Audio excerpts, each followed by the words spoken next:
សួស្តីខ្ញុំឈ្មោះសាសាហើយខ្ញុំជាអ្នកចម្រៀងល្បីម្នាក់ដែលមានឪពុកម្ដាយមានសម្បត្តិច្រើនជាងគេក្នុងទីក្រុងមុននឹងខ្ញុំបន្តសូមចុច like និង subscribe ផងលោកសម្បត្តិកម្មវិធីតន្ត្រីរៀងរាល់សប្តាហ៍ហើយត្រូវប្រឈមមុខជាមួយអ្នកគ្រប់គ្រងពីជុំវិញពិភពលោកប្រហែលជាសម្ដៅថាសប្បាយណាស់ប៉ុន្តែអ្នកដឹងទេថាមានអ្វីសប្បាយជាងនេះទៀតបោះពិធីជប់លៀងពេញមួយយប់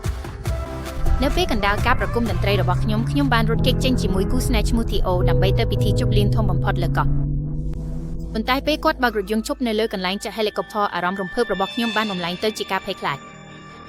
ខ្ញុំគិតថាយើងនឹងប្រយ័ត្នទៅ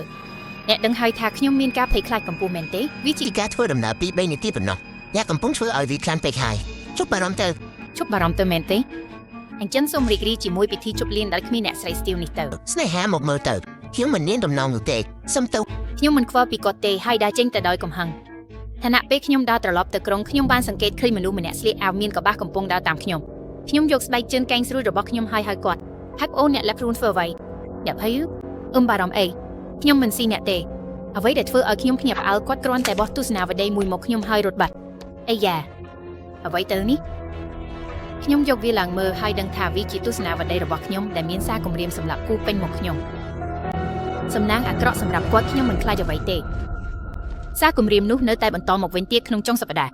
ឪពុកម្ដាយខ្ញុំតែងតែចង់ជួលអ្នកការពារចិត្តខាងឲ្យខ្ញុំប៉ុន្តែខ្ញុំមិនចង់ឲ្យបរិសុទ្ធចាស់ធុញធុរេនណាម្នាក់តាមខ្ញុំគ្រប់ពេលទេតែលើកនេះពួកគេមិនព្រមទទួលសំណើមិនយល់ព្រមរបស់ខ្ញុំទេ